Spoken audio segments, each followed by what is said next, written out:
দাবি উত্থাপন করা হয়, যেখানে এদেশের বড় মানুষের মজলুম জনতার যে সকল কথা ছিল তা আমরা তুলে ধরেছিলাম।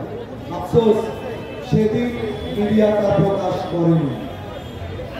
আজকে এই স্বাধীনতার পরেও যা দেখতে পেলাম, সম্মিলিত বেসরকারি বিশ্ববিদ্যালয়ের প্রোগ্রাম, আমাদের জাতীয় যেসব টেলিভিশন চ্যানেল ছিল তারা শুধু সরকারি ইউনিভার্সিটি বা যারা প্রধান অতিথি ছিলেন তাদের বক্তব্য শুনে তারা তাদের মাইক নিয়ে চলে গেলেন।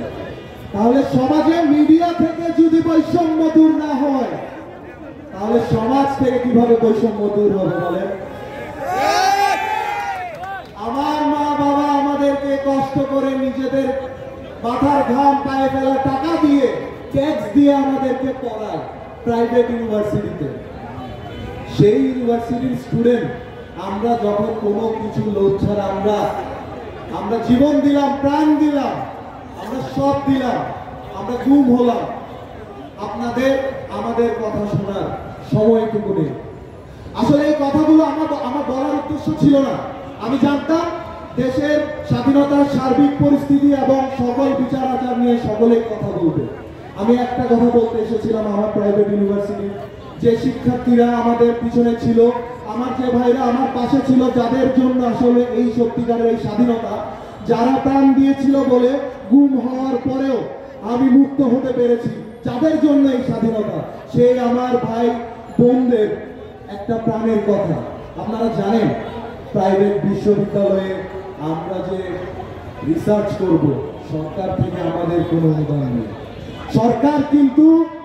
সরকার কিন্তু আর্থিকভাবে রিসার্চ ফ্যাসিলিটিসে টাকা দেয়। আমি প্রাইভেট ইউনিভার্সিটিগুলোর পক্ষ থেকে বলতে চাই, এই সরকারকে আহ্বান করতে চাই, আপনারা আমাদের প্রাইভেট ইউনিভার্সিটি স্টুডেন্টদের দিকে তাকান। আমাদের যেসব সুবিধা আপনারা সরকারিভাবে দিতে পারেন রিসার্চ ফ্যাসিলিটিসের সাথে, আপনারা সকল কিছু আমাদেরকে দেন। আমরা এই দেশের জন্য আরো ভালোভাবে কাজ করতে চাই, আমরা আরো শক্তভাবে কাজ করতে চাই, দৃঢ়ভাবে কাজ করতে চাই, যার জন্য আপনারা না গেলে এটা সম্ভব না।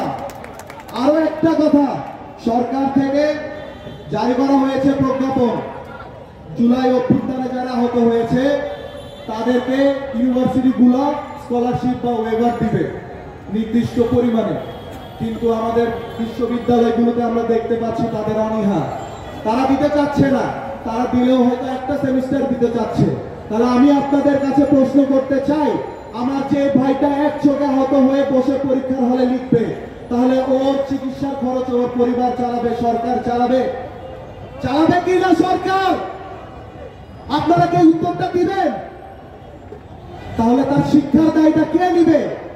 আপনারা যদি ইউনিভার্সিটি কর্তৃপক্ষগুলোকে শক্তভাবে বলেন, তাদের জন্য আওয়াজ তুলেন, আমার ভাইরা কিন্তু সঠিকভাবে তাদের পড়াশোনা চালিয়ে যেতে পারে।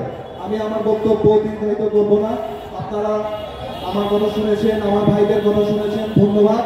আমি মিডিয়াকে আবারও বলতে চাই, আপনারা কিন্তু বৈষম্য করেন, বৈষম্য করেন না। ধন্যবাদ সবাইকে। ইনকিলাব জিন্দাবাদ।